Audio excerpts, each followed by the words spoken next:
प्रभु जीशु ख्रीष्ट अति बहुमूल्य नाम प्रभु दास भाव में संपर्क प्रस्तुत कार्यक्रम नुआ सकाल आज अध्याय में स्वागत जनाए। प्रभु आपण आशीर्वाद करूँ। आज आम जो प्रसंग में प्रभु वाक्य ध्यान करवा प्रसंग शीर्षक हूँ से डाकिले शुणु से डाकिले शुणु। हितोपदेश तार 1 पर्व 24 ରୁ 28 पद पर्यंत जेतु मु डाकिली मात्र तुम्हें माने नास्ति कल मु हस्त विस्तार कली के मान्य कला ना मात्र तुम्हें माने मोर समस्त मंत्रणा तुच्छ ज्ञान कल पुणी मोहर कौन अनुयोग को चाहिल ना हेतु मुझे तुम विपद बेले हसबी तुम आशंका उपस्थित होगा बेले समय मु परिहास करी जिते प्रचंड झड़ परी तुम मान आशंका उपस्थित हम घूर्णिवायु परी तुम विपद आसब जिते क्लेश वेदना तुम घटव से मत डाक पकाइबे मात्र मु उत्तर देवी ना से अति जत्न मोहर अन्वेषण करेंगे मात्र मोहर उद्देश्य पाइबे ना। ये आम देखू जे ज्ञान डाकुची मो अनुयोग करने उच्च स्वर डाक छाड़ुची किंतु शुणा कहीं ना से डाकिले शुणु। परमेश्वर कथा है समय प्रभु डाकिबा समय आपण कौन करबा दरकार आपण शुणा दरकार। से आपण को ग्रहण करने प्रस्तुत अच्छा से आपण को आवरी नेबा प्रस्तुत अच्छा से आपण को तत्वावधान करने प्रस्तुत अच्छा किंतु आपण कथा शुणा परिवर्ते असमर्थ होती ग्रहण करने मुह फेरे नौ आप भावुं कौन ना मु वर्तीजी। प्रिय बंधु या केमती संभव जदि आप प्रभु को कथा शुणवे ना जदि आप प्रभु को कथा मानवे ना केमती प्रभु आपण मान साहाय्य करें। डाकिले शुणु जो डाकुंट वाक्य मध्यम शुणु विपद आसवा आग आपन जदि प्रभु को कथा शुणवे ना प्रभु आपन कथा के शुणवे प्रभु को कथा को शिरोधार्य करूँ अमान्य करूँ ना मान्य करूँ आज्ञा को उल्लंघन करूँ ना पालन करूँ। प्रभु कहवा समय आपण माने मानि नियंतु ग्रहण कर नियंतु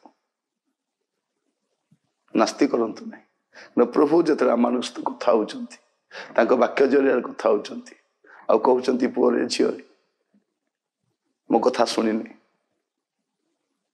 से समय आप शुणी नियंतु कहीं उपेक्षा कहीं प्रभु के वाक्य को हेय ज्ञान कर सुंदर लेखा जाऊँगी मु डाकिली किंतु से माने नास्ति कले मु हस्त विस्तार कली के मान्य कला ना मात्र तुम्हें माने मोहर समस्त मंत्रणा तुच्छ ज्ञान कल मोहर कौन से अनुयोग को चाहिल ना केते दुखर विषय देखु प्रभु अनुयोग करुछा ना डाकुंट अनाऊ ना केमती का जीव प्रभु कहवा समय आपण को प्रभु को साक्षात जो नत करने प्रभु कहवा समय प्रभु कथा मानवाई कहीं कष्ट होटा मुझे पचारे चाहे प्रभु जो आपन को किसी कहवाई चाहते कहीं ज्ञान डाक छाड़ुअछि। प्रभु कौन सी मते आपन को बंचाइबा पई चाहती, प्रभु कौन सी मते आपन को रक्षा करबा पई चाहती, आपन को समस्त विषय से तत्वावधान करबा पई चाहती। विपत्ति आसीबा पूर्व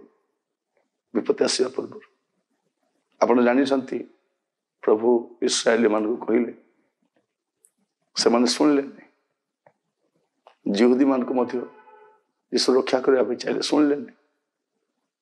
यीशु कहउछन्ति कुकुड़ा जेपरि तार छुआ मान को डेणा तल रखा चाहिए, मु भी चाहिए तुम नास्तिक मु तुम रक्षा करने चाहिए, तुम मोर कथा शुणिलनि।